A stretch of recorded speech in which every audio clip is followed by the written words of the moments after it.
ક્રિપ્ટોકરન્સીમાં રોકાણ કરવાથી સારો નફો થશે તેમ કહી 12 લાખથી વધુની છેતરપિંડી આચરવાના ગુનામાં સંડોવાયેલા 3 આરોપીઓને જામનગરથી સુરત સાયબર ક્રાઇમે ઝડપી પડ્યા છે.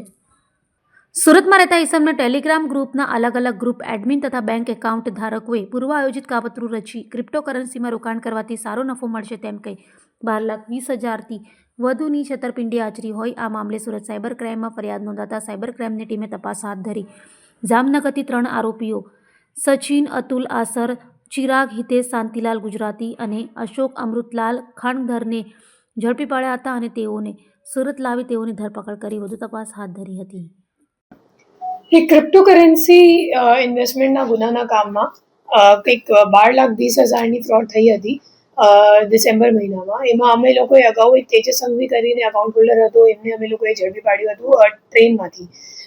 એ ગોવાથી જામનગર જતો હતો અને ત્યાંથી અમે લોકોને તપાસમાં ખબર પડી કે ટ્રેનથી જાય છે, તો એની ધરપકડ કરવામાં આવી હતી. પોતે જામનગરનું હતું અને એમની પૂછપરછ દરમિયાન ખબર પડી કે એક એજન્ટ છે સચિન આસર કરીને, તો એને પોતાનું અકાઉન્ટ આપ્યું હતું અને એમનું કહેવાનું હતું કે પૈસા ઉપાડવાનું કામ પણ સચિન કરતું હતું.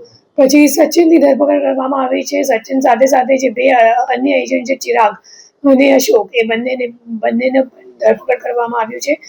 જે સચિન છે એ એકચ્યુઅલી અકાઉન્ટનો વચેટિયો છે અને ઉપાડવા અકાઉન્ટમાં એ ચિરાગને મોકલતો હતો અકાઉન્ટ હોલ્ડર સાથે.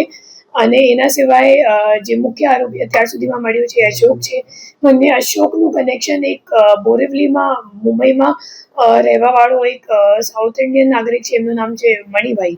તો મણિભાઈ માટે કામ કરતો હતો અશોક, અને મણિભાઈને ખાતા અપાવવાનું કામ અશોક કરતો હતો.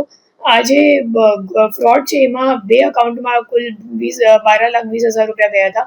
એમાંથી એ લોકો લગભગ 10 લાખ રૂપિયા રોકડથી મણિભાઈને આપ્યું છે અશોકભાઈએ, અને બીજા જે 2,20,000 રૂપિયા છે એ લોકો કમિશન તરીકે આપસમાં એ લોકોએ ચારો માણસોએ વેચણી કરી દીધું છે.